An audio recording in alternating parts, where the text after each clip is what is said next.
નમસ્કાર વિદ્યાર્થી મિત્રો, ફરી પાછા ઈ લર્નિંગ પ્રોગ્રામમાં આપનું હાર્દિક સ્વાગત છે. ધોરણ 9 સામાજિક વિજ્ઞાન, અને એ સામાજિક વિજ્ઞાનની અંદર આપણે આજે ઓનલાઈનનો આ છેલ્લો લેક્ચર પાઠ નંબર 6, એ પાઠ નંબર 6 નો અલગ અલગ દેશોના ભારત સાથેના સંબંધો, એટલે ભારતના પાડોશી રાષ્ટ્રોના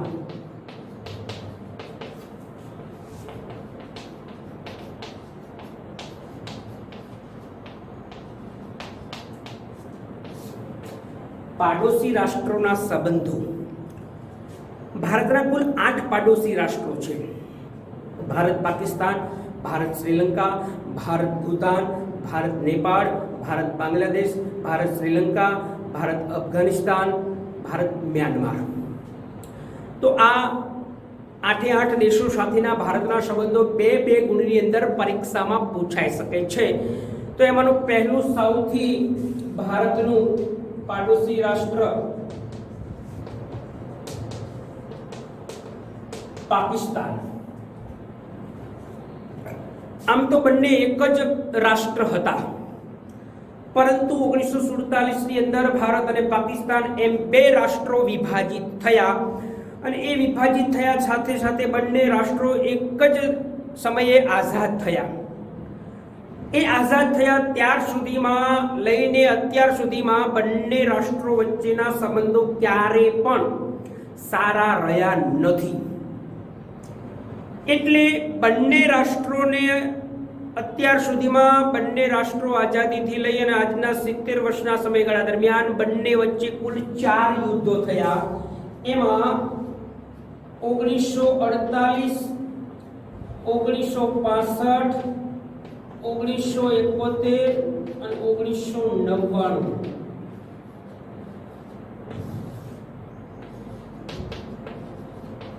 4 યુદ્ધો થયા. 99 નું યુદ્ધ કારગિલ,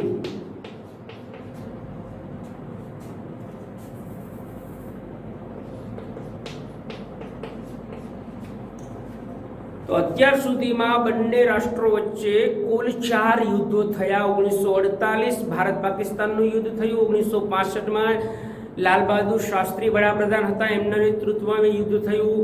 એ સિવાય 1971માં માનનીય શ્રીમતી ઇન્દિરા ગાંધી વડાપ્રધાન હતા, એમના નેતૃત્વમાં યુદ્ધ થયું. અને 1999માં કારગિલનું યુદ્ધ, જે અટલ બિહારી વાજપેયીના નેતૃત્વ નીચે થયું. આ 4 યુદ્ધમાં ભારતનો વિજય થયો, પરિણામે 4 યુદ્ધમાં પાકિસ્તાનનો પરાજય થયો. બંને દેશો વચ્ચે ક્યારે પણ સંબંધો સારા રહ્યા નથી. બંને દેશો વચ્ચે કાશ્મીર બાબતનો પ્રશ્ન એ સળગતો પ્રશ્ન રહ્યો છે, અને એનું આજે પણ નિરાકરણ લાવી શકાયું નથી. ઘણી બધી વખત એના સમાધાન થાય માટેના બેઠકોના પ્રયાસો કરવામાં આવ્યા છે, છતાં પણ હજુ સુધી નિરાકરણ લાવી શકાયું નથી. એટલે કહી શકાય બંને દેશો વચ્ચેના સંબંધોમાં સળગતો પ્રશ્ન એ કાશ્મીર બાબતનો છે. સિમલા કરારનું પણ પાકિસ્તાન અનુકરણ નથી કરતું. કાશ્મીરના તાસ્કંદ કરાર અને સિમલા કરારનું પણ પાકિસ્તાન અનુસરતું નથી. એના કારણે પણ બંને દેશો વચ્ચેના સંબંધો સારા રહ્યા નથી. તો 4 યુદ્ધો થયા, એમાં પરાજય થયો પાકિસ્તાનનો 4 યુદ્ધમાં. તેમજ તાસ્કંદ અને સિમલા કરારના પાલન પાકિસ્તાન દ્વારા કરવામાં આવતું નથી. એવા પ્રશ્નો, કાશ્મીર બાબતનો પ્રશ્ન, બંને દેશો વચ્ચેનો તણાવપૂર્ણ પ્રશ્નો રહેલા છે. એટલે ક્યારે પણ એ પ્રશ્નનું નિરાકરણ લાવી શકાયું નથી અને સંબંધો સારા રહ્યા નથી. ત્યાર પછીનો બીજો દેશ ભારત ચીન. આમ તો ભારત અને ચીન વચ્ચે સંબંધો સારા થાય એ માટેના પ્રયાસોમાં 1954ની સંધિ કરવામાં આવી. 1954માં બંને દેશો વચ્ચેના સંબંધો સારા બને એ માટે એક સંધિ, મૈત્રીપૂર્ણ સંબંધો માટે 1954માં સંધિ કરવામાં આવી. પરંતુ પાછળથી આ ચીને પોતાના નકશા પ્રકાશિત કર્યા, જેમાં કેટલોક ભારતનો પ્રદેશ એ પોતાનો પ્રદેશ બતાવી અને નકશા પ્રકાશિત કર્યા, જેમાં ભારતે તેનો જબરજસ્ત વિરોધ દર્શાવ્યો. એ ઉપરાંત બંને દેશો વચ્ચે મેકમોહન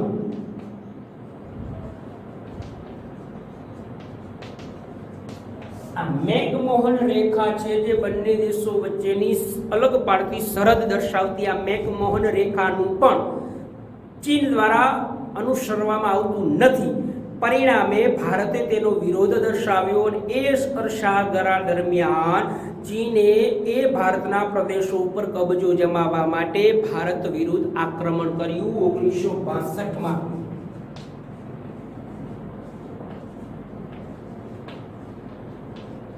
1962માં ચીને ભારત પર આક્રમણ કર્યું અને યુદ્ધ જાહેર કર્યું. ભારતે વળતી કાર્યવાહી કરી, પરંતુ ચીને એકતરફી યુદ્ધ વિરામ જાહેર કર્યો અને જે નકશાઓમાં પ્રકાશિત કરવામાં આવ્યા હતા એ પ્રદેશો ઉપર ચીને કબજો જમાવ્યો. આજે પણ એ પ્રદેશો ઉપર ચીને પોતાનો કબજો જમાવ્યો છે. ભારતનો લાખો ચોરસ કિલોમીટરનો વિસ્તાર ચીને કબજો જમાવ્યો છે. એટલે એ વિસ્તારો પાછા મેળવવા અને બંને વચ્ચેના સંબંધો શરૂઆત થાય એ માટેના પ્રયાસો કરવામાં આવ્યા હતા, પરંતુ આજે બંને દેશો વચ્ચેના સંબંધો ખૂબ ખરાબ રહેલા છે. છેલ્લે 2014ની અંદર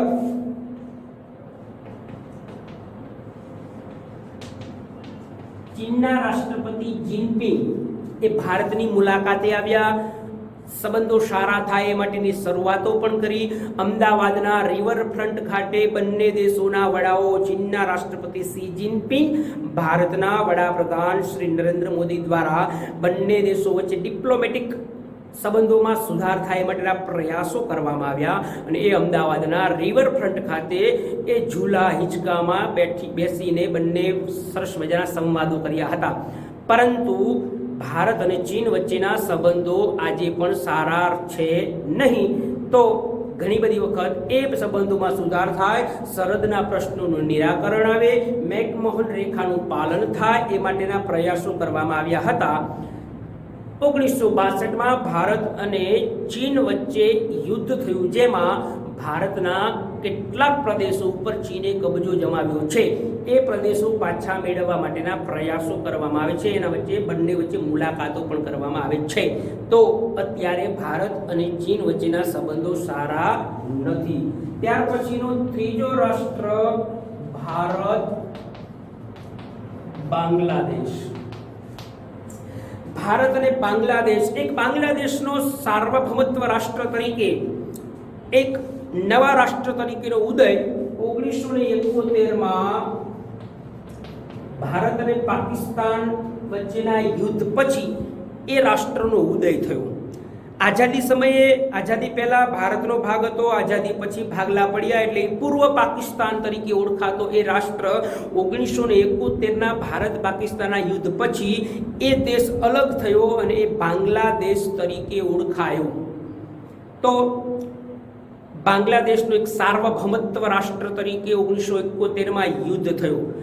ભારત અને બાંગ્લાદેશના સંબંધો ખૂબ સારા રહ્યા છે. ભારતે બાંગ્લાદેશને નાણાકીય, ટેકનિકલ તેમજ ભૌતિક સાધનોની ખૂબ મોટા પ્રમાણમાં મદદ પણ કરેલી છે.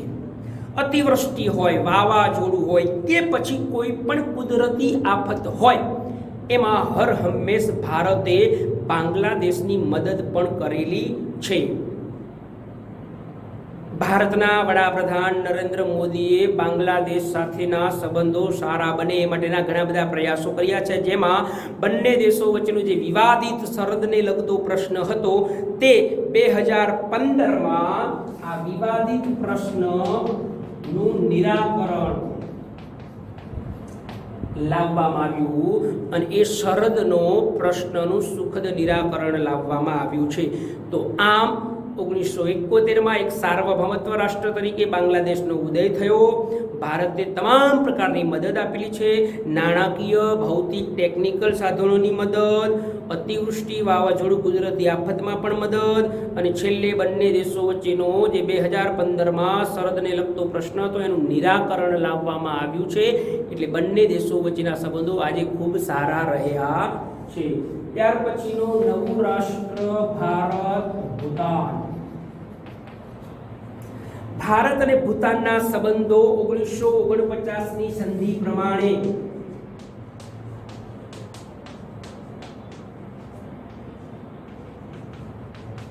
એ 1949ની સંધિ પ્રમાણે બંને દેશો વચ્ચે સ્વતંત્રતા અને અખંડિતતા સંપ્રભુત્વતા જળવાય એ માટેના પ્રયાસોમાં બંને દેશોએ એ સંધિ સ્વીકારી છે. ભારતે હંમેશા ભૂતાનને પોતાનો અંગત મિત્ર ગણેલો છે.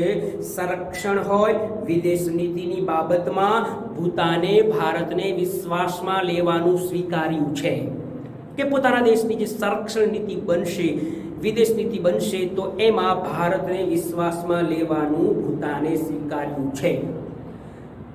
આજે અત્યાર સુધીમાં ભારતના ઘણા બધા વડાઓએ ભૂતાનની મુલાકાત પણ લીધી છે. વડાપ્રધાન નહેરુએ ભૂતાનની મુલાકાત 1998માં લીધી. ભારતના રાષ્ટ્રપતિએ 1970માં ભૂતાનની મુલાકાત લીધી. ભૂતાનને 1971માં સંયુક્ત રાષ્ટ્રોનું સભ્યપદ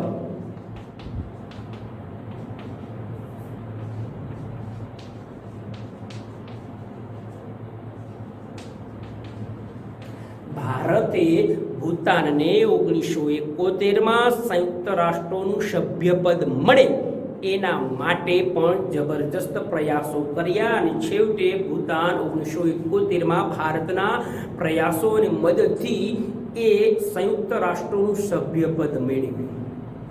ભારત અને ભૂતાન વચ્ચે અવારનવાર મુલાકાતો વડાઓની થતી રહે છે. બંને દેશો વચ્ચેના સંબંધો સારા રહ્યા છે. ભૂતાને ભારતની વિદેશ નીતિ અને સંરક્ષણ નીતિને વિશ્વાસમાં લઈ અને એનું સ્વીકાર્યું છે. નહેરુએ મુલાકાત 1958માં લીધી. રાષ્ટ્રપતિએ 1970માં મુલાકાત લીધી. 1971માં ભારતે ભૂતાનને યુએનનું સભ્યપદ અપાવવામાં ખૂબ મોટી મદદ કરી અને 2014માં છેલ્લે વડાપ્રધાન નરેન્દ્ર મોદીએ ભૂતાનની મુલાકાત લઈ અને બંને દેશો વચ્ચેના સંબંધો સારા બને એ માટેના પ્રયાસો પણ કર્યા છે. તો આમ ભારત અને ભૂતાનના સંબંધો ખૂબ સારા રહ્યા છે, સૌહાર્દપૂર્ણ રહ્યા છે. ત્યાર પછીનું આગળનું રાષ્ટ્ર ભારત અને શ્રીલંકા.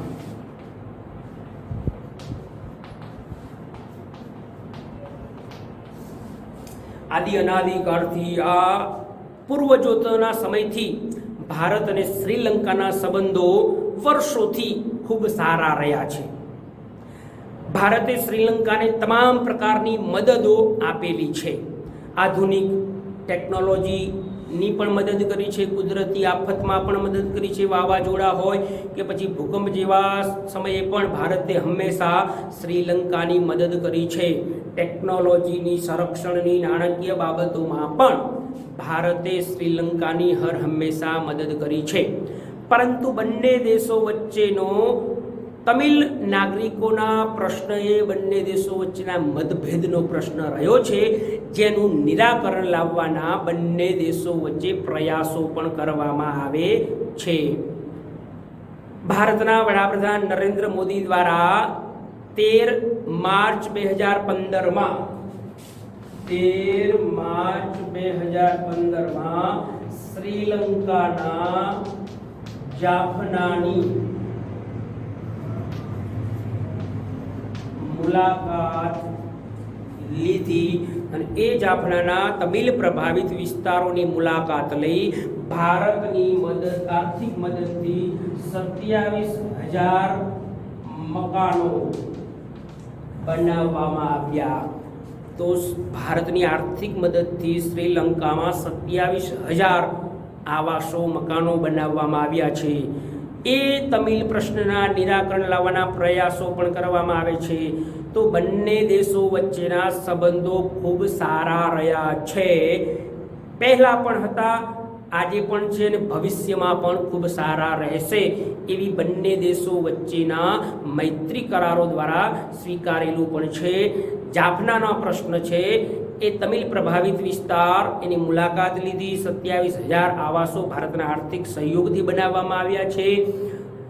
એ તમિલના પ્રશ્ન એ બંને દેશો વચ્ચેના નિરાકરણ થાય માટેના પ્રયાસો પણ કરવામાં આવ્યા છે.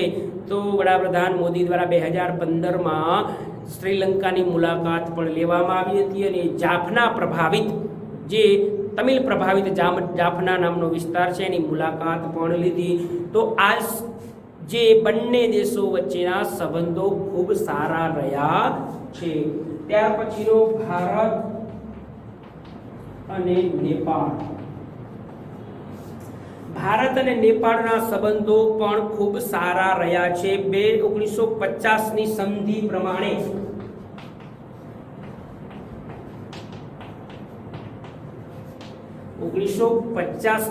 પ્રમાણે બંને દેશોએ સ્વતંત્રતા અખંડિતતા બંને દેશો વચ્ચે જળવાય એ માટેની સમજૂતી પણ કરવામાં આવી છે. બંને દેશો વચ્ચે મુક્ત અવર જવર પણ સ્વીકારી છે. એકબીજાના દેશો એકબીજા દેશ સાથે વિઝા વગર બંને દેશોની મુક્ત અવર જવર સ્વીકારી છે. નેપાળના કેટલાક વિદ્યાર્થીઓ ભારતમાં ઉચ્ચ અભ્યાસ અર્થે પણ મુક્ત રીતે ભારતમાં આવજા કરી શકે છે. ક્યારેક નેપાળમાંથી નીકળતી નદીઓમાં ચોમાસા દરમિયાન ભયંકર પૂર આવે છે. એ બાબતે ઓછું નુકસાન થાય એ માટેની સમજૂતી પણ બંને દેશો વચ્ચે કરવામાં આવેલી છે.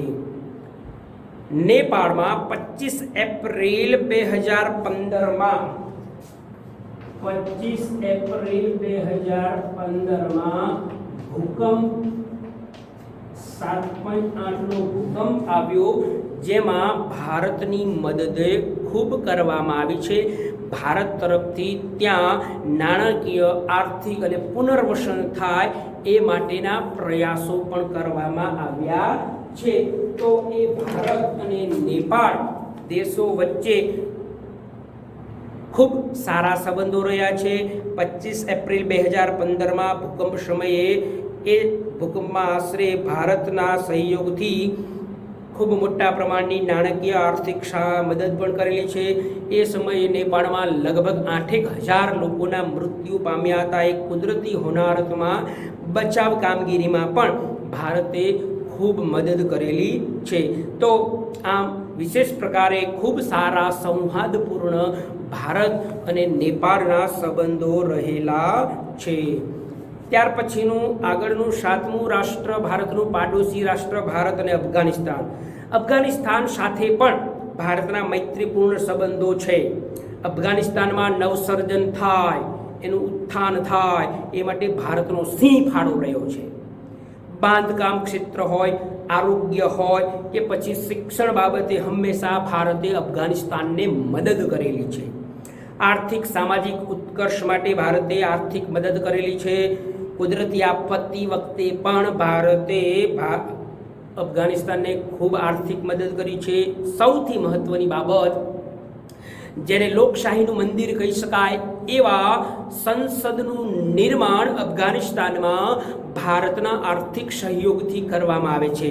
એટલે ભારતના આર્થિક સહયોગથી અફઘાનિસ્તાનમાં સંસદ એટલે કે પાર્લામેન્ટનું બાંધકામ પણ ભારતના આર્થિક સહયોગથી કરવામાં આવે છે. તો એ બંને દેશો વચ્ચેના સંબંધો ખૂબ સારા રહ્યા છે. છેલ્લે ભારત અને મ્યાનમાર. ભારત અને મ્યાનમાર એટલે કે બર્માના સંબંધો સુમેળ ભર્યા રહ્યા છે. આઝાદી પછી ભારતની આઝાદી પછી મ્યાનમારે તરત આઝાદી મેળવી 1948માં. બંને દેશો વચ્ચેના સંબંધો જળવાયા છે. આઝાદી પછી મ્યાનમારે ભારત પાસે વિકાસ માટેની આર્થિક સહાયની માગણી કરી છે. ભારતે એ માગણીને તત્કાલિક સહાય આપીને પૂર્ણ પણ કરેલી છે. અને ભારત મ્યાનમારને આર્થિક રીતે મજબૂત કરવા માંગતું હતું, એટલે એ બંને દેશો વચ્ચેના સંબંધો ખૂબ સારા રહ્યા છે. તો અહીં આપણો આ પાઠ પૂરો થાય છે. 2 માર્કની અંદર 2 ગુણની અંદર ભારતના અન્ય રાષ્ટ્રો સાથેના સંબંધો પૂછી શકાય. છેલ્લે આ પાઠનો સારાંશ. વિદેશ નીતિનું ભારતની વિદેશ નીતિનું મુખ્ય ધ્યેય વિશ્વ શાંતિ અને સલામતી જાળવવાનું છે. પ્રસંગોપાત ભારતે પાડોશી દેશોનો ચડાવ ઉતાર સંબંધો રહ્યા છે. છતાં પણ સહઅસ્તિત્વની ભારતની પ્રાચીન પરંપરા અનુસાર સબળ હોવા છતાં પણ ભારત એક મજબૂત રાષ્ટ્ર છે. છતાં પણ તેને તેના પાડોશી નાના નાના રાષ્ટ્રોની આર્થિક નીતિને પ્રભાવિત કર્યા વિના ભારતે પાડોશી દેશો સાથે શાંતિપૂર્ણ અને મૈત્રીપૂર્ણ સંબંધો જાળવી રાખ્યા છે. તો આ પાઠમાં સૌથી મહત્વના ઘણા બધા એવા પ્રશ્નો છે જેના દ્વારા આપણે એ પરીક્ષામાં પ્રશ્ન પૂછાય તો એના વિશે આપણે લખી શકીશું. ભારત અમેરિકાના સંબંધો, ભારત રશિયા, ભારતના 5-8 પાડોશી રાષ્ટ્રોના સંબંધો, ભારતની બિનજોડાણવાદી નીતિ, શસ્ત્રીકરણ, નિઃશસ્ત્રીકરણ, ક્યુબા કટોકટી, સંયુક્ત રાષ્ટ્રના હેતુઓ જેવા અનેક પ્રશ્નો છે જેનું આપણે પરીક્ષામાં પૂછી શકાય એવા છે. તો અહીંયા આપણે આજે ઓનલાઈન ચેપ્ટર જે હતું એ પૂર્ણ કરીએ છીએ. અત્યારે જે ચાલે છે એ ઓફલાઈન સ્કૂલ ચાલુ થઈ ગઈ છે એટલે એ બધું અભ્યાસક્રમ ચાલે છે. એટલે હવે તમારા ઓનલાઈન લેક્ચર આવશે નહીં. આ છેલ્લો લેક્ચર હતો જે પાઠ પૂર્ણ કરી દીધો છે. તો હવે તમે ખૂબ મહેનત કરશો એવી આશા સાથે હું અહીંયા આ ઓનલાઈન લેક્ચર પૂરા કરું છું. જય હિન્દ, જય ભારત.